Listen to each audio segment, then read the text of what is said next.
Morning and welcome to Live OnCore Live. I'm your host, Robin Bell. With us now is Wyeth Parson, Director of Avery Dennison Enterprise ESG. Wyeth's going to give us an overview of the work the Avery Dennison team is doing to deliver innovations and sustainable solutions. Today is a day of firsts here at OnCore Live. This is also your first visit on OnCore Live, Wyeth. It's great to have you here with us. Yeah, great to be here. Thanks, Robin.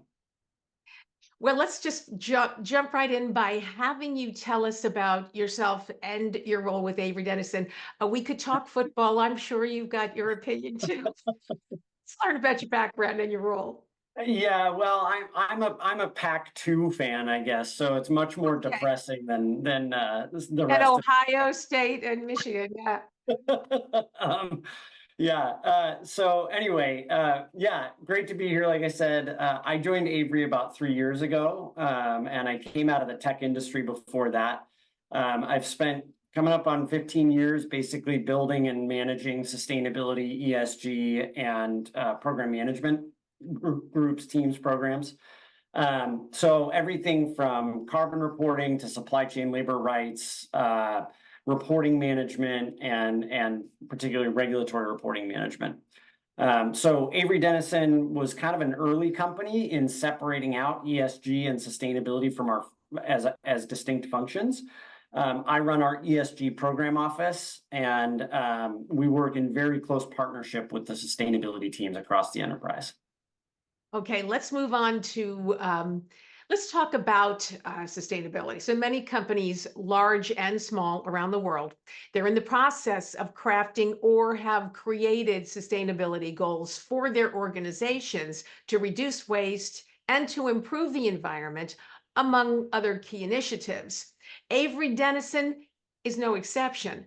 Would you walk us through the Avery Dennison 2030 sustainability goals and also how each of these goals are measured?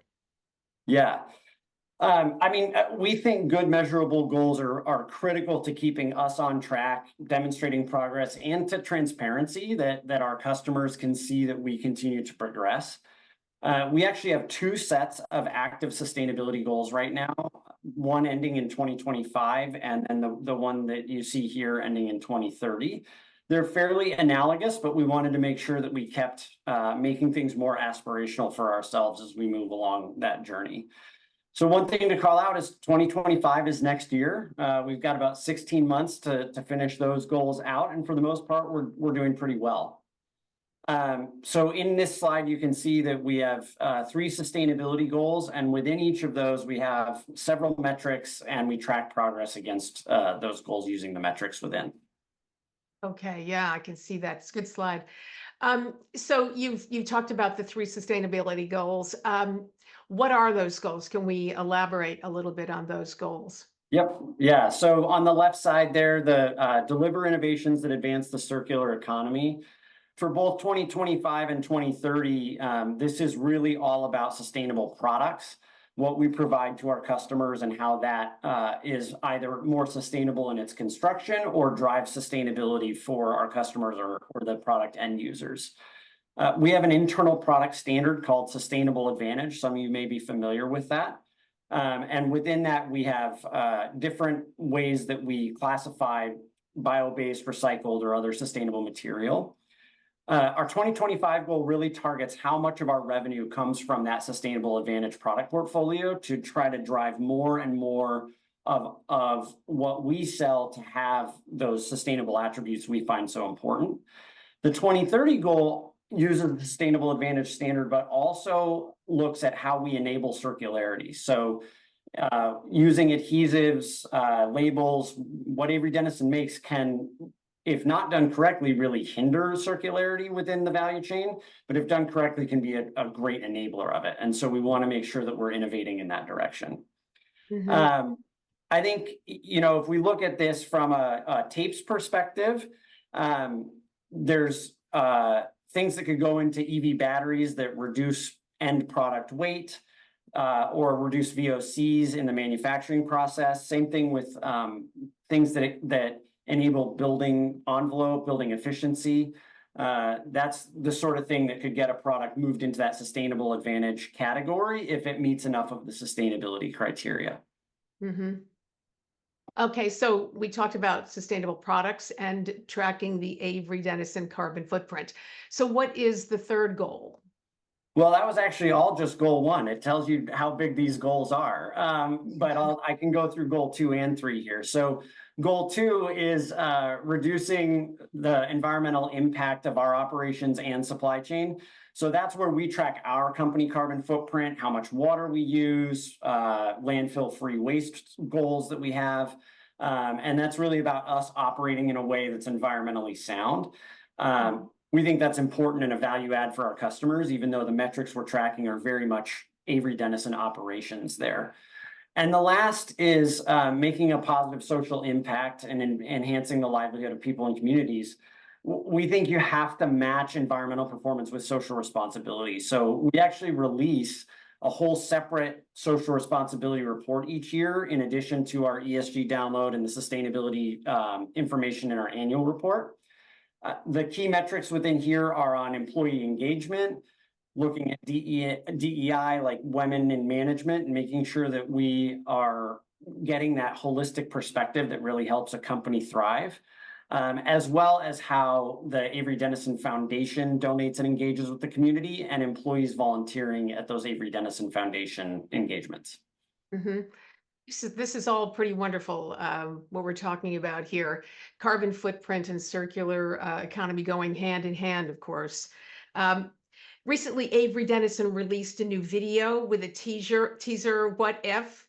Let's go ahead and play that video, and then we can discuss it afterwards. What if scanning your clothes could tell you their story? Or your sneakers could confirm their authenticity? What if your sushi could assure you of its freshness? Or you could track ingredients from farm to fork? What if your football shirt made you more than just a fan? Or your morning coffee lets you tip the farmer directly? What if your car could reflect your style, as well as the sun from your face? What if your windows could save energy? And all of this got the thumbs up from the biggest voices on climate. What if a label could alert you when food is going bad, assure you a vaccine is safe, and stop clothing from going to landfill, and enable plastic to be recycled instead of becoming ocean waste? What if? What if we told you one company can help make all of this possible?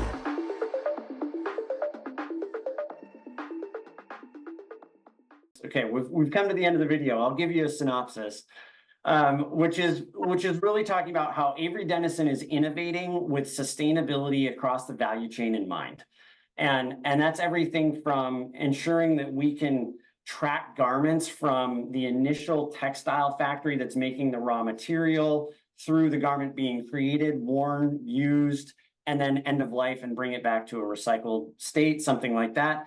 Same thing with food. If you know the day that your head of lettuce was picked off the field and it gets to the grocery store, it's a lot easier to know what's fresh and manage that. And instead of just doing a simple first in, first out, you can actually manage by first picked, first out. So there's lots of great applications. That's sort of on the digital traceability side, but also looking at materials and how we continue to innovate to drive sustainability for all of our customers. What are the innovative solutions that Avery Dennison champions that would help our viewers advance the sustainability initiatives within their own organizations? Yep. Yeah, so we really see 4 key areas where the connection of physical and digital can help drive sustainability and as well as cost effective or cost and efficiency for our customers. So those 4 areas are up here. The first one, optimizing labor and supply chain efficiency. This is really about data. You know, supply chains over the years have relied on sort of increasingly antiquated systems, and where we have data around time, volume, and location of materials throughout the value chain, we can really make sure that items show up at the right place at the right time to match demand. And that goes for durable as well as perishable. Mhm. When we talk about reducing waste, the area I want to focus on there is food. We've done some research as a company looking into waste throughout industries and value chains. And I invite you to look at those reports there's one called The Missing Billions. And the other one, the name escapes me at the moment. But when we look at food, a huge amount gets thrown away really at sort of the end point, but before it gets to the consumer, whether that's the grocery store or a fast casual restaurant. And if we simply use digitally enabled labeling to help manage that, that could be a massive reduction in the amount of food waste. That's cost savings for those end customers, and that's environmental savings for those end customers and everybody in that sense. We've talked a little bit already about advancing sustainability, circularity, and transparency, both in terms of how we're innovating what goes into our products and how that product interacts with the end substrate that it ends up on. But if we think about connecting physical and digital labels here, conveying that information throughout the value chain, a label is at a really interesting point in the value chain where it's able to convey information both through written text, but also if you use a QR code or RFID or NFC, those types of things can carry with them endless amounts of digital information that's very, very valuable when looking at managing product life cycle and recyclability. The European Union has a directive coming in several years called the Digital Product Passport, and this is really about managing that full product life cycle, and we will be able to help enable that for our customers. That digital product passport is really interesting. Yeah, it is. And we're already piloting that with some customers. And so we're looking forward to being a partner for companies as they need solutions in that space.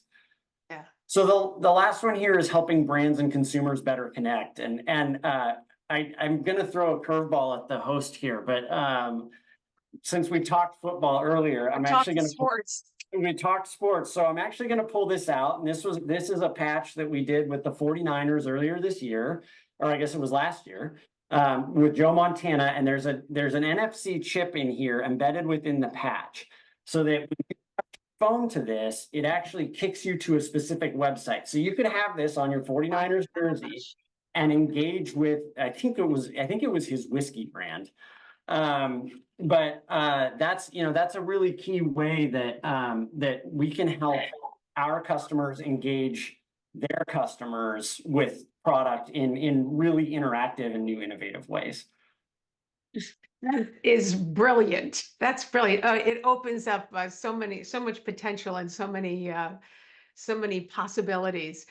Well, that was awesome. So how can our viewers learn more about Avery Dennison's sustainability initiatives? You mentioned reports, for example. Yeah. So all of that stuff is public. The easiest place is our website, which is esg.averydennison.com. And we've got our ESG download. If you really are into some fact-heavy dry reading, I suggest that. Or our annual report, which opens up with several pages of information about innovation and products, and that's much more interesting reading. And then you're always welcome to reach out to me or to our teams. We have sustainability teams within the business, and so I'm sure Miguel could connect you as well if you want to talk to somebody specifically about something in the tape space. Yeah. Well, this has been an absolute pleasure having you with us. Why, thank you for punt hitting, if you will, for Mike. How do you like that, right? See what I did there? Thank you so much for your time. We really appreciate it. Thank you to all of you. That's it for this webisode of OnCore Live. From all of us at OnCore Live, thank you for joining us today. We are looking forward to seeing you in December.